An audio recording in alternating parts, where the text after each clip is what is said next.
Hi campers, I'm Coach Voyles. I'm the pitching coach at Mulberry Grove High School. Hey everyone, I'm Derek Breckman. I'm the head pitching coach for the Highland High School program, and I'm also the head 8th grade baseball coach. So today is day one for camp, and we're going to go over quality catch play. It's also day one, and that the theme today is sacrifice.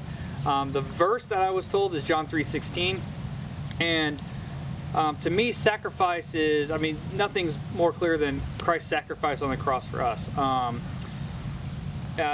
It's a very important thing because we don't deserve what he did for us. So that was truly a sacrifice for what he did for the whole world. So that's my takeaway from that. Okay, so the first part of quality catch play is that you are properly stretched and loose. So the first thing you're going to want to do is do something fluid like you would when you're throwing. So what I recommend is doing something like arm swings, swinging low for reps of 10, and then you come to the middle with your palms up for reps of 10, and then up over your head for reps of 10. Then you would move on to arm circles, and for stronger, maybe older kids, what I suggest is taking 4 baseballs, putting 2 in each hand, holding on to them like this, and if you're not as strong, you can just use your hands. Start here, do small circles like this, and then gradually make it bigger, and then you end with it full. And then you go palms up, and then if you're older and you have the 2 baseballs, you still have your palms up. You do small circles, gradually getting bigger until you finish out like this. It's a slow process, but it'll pay off in the end. Okay, so after you're nice and loose, maybe have a little bit of sweat, what your first step is going to be with your partner, not too terribly far away, is you're going to actually put your non-throwing foot forward, your base foot. So you're going to be facing your partner with your chest, your off foot's going to be forward, and you're going to get a nice shoulder turn and a nice and loose throw.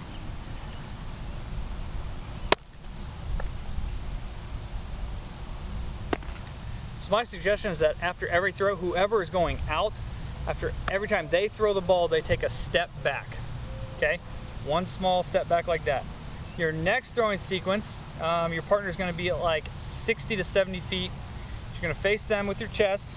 Imagine you're wearing a big belt buckle, or if you have baseball pants on, you have a belt buckle. You're going to step forward with your off foot, and you're never going to let that belt buckle not face your partner. Okay? But you're still going to get a nice shoulder turn. So you take one step, belt buckle's facing the partner, shoulder turn, throw.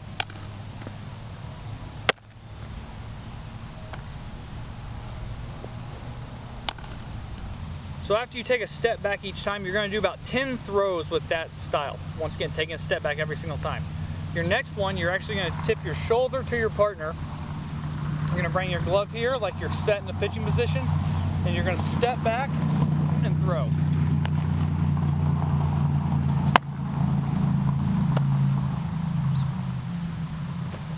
What that one does is it loads your hip up like you need to on the pitching mound. Something that a lot of younger kids and even a lot of high school and even college age players don't do very well, but every single professional player does exceptionally. Okay, at this point, hopefully you and your partner have progressed a little bit because after every throw, you're taking a nice step backwards. So on this one, we're going to angle our shoulders again, and you're going to step behind and throw. Now on this one, making sure when we're on our way out, we're still getting a nice loopy action in our throws. We're going to make an arc like this. We're not going to throw it on a line yet. And then at this point, you just work back as far as you can make it. And once you and your partner get to where you're one-hopping each other for like 5-6 throws in a row, that's probably your max distance. And what you can do from there is, let's say you made it to about 200 feet that time. Well, the next time you go out and play catch, try to go a little farther.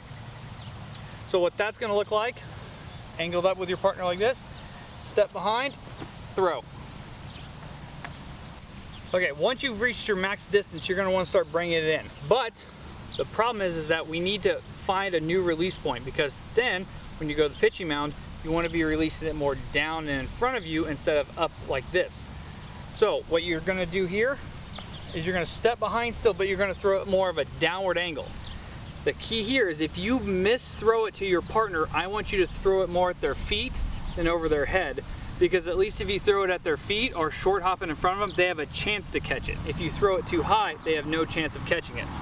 So that's going to look something more like this, and it's going to be more intense because you're going to imagine throwing it at your max distance, but with each throw you're just lowering the angle.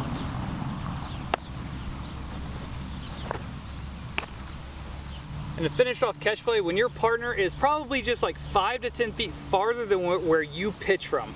So for a junior high kid, that's probably right at 60 feet.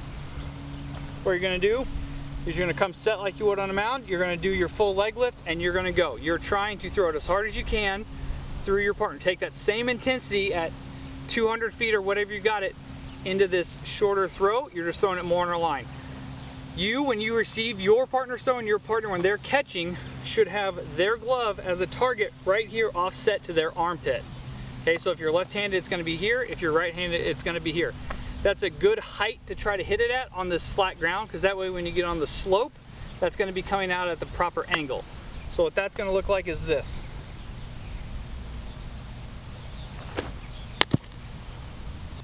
So quality catch play is important. The number one question parents ask me is, how can my kid throw harder? And honestly, the answer isn't to get on the mound and throw a bunch of pitches. It's actually to get loose and play really long catch like that. It frees you up athletically, and it gives you a target. If you get to 150 feet, well, you want to get to 160 feet the next day. And the next thing you know, you're throwing at 240 feet, and that has to make you throw harder when you get on the mound. Okay, so after you do that, do about 10 to 15 throws, no more than that, because you're really cutting it loose, and then you'll be good from there. And then maybe we'll play a little catch game after that. But the reason why this is important is because the number one question I'm asked from parents is, how does my son throw harder? And the answer is to just go out like we just did and play a really long game of catch. Too often, you see high schoolers, junior high kids, even college kids, they just go out, they play, oh, I'm a little loose, I'm good. Well, you never really give your arm any strength and build up any muscle in it when you just play catch for 5 minutes and call yourself loose. You need to get out there with your buddy, throw it as far as you can for 20 minutes minimum, probably.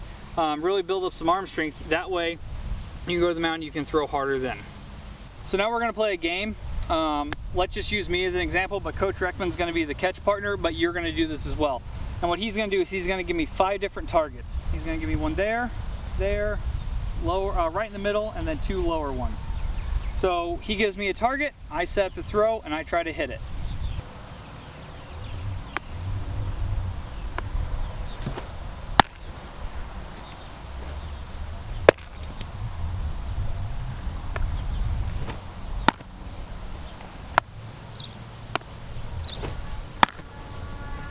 All right, so that wraps up day 1 for baseball.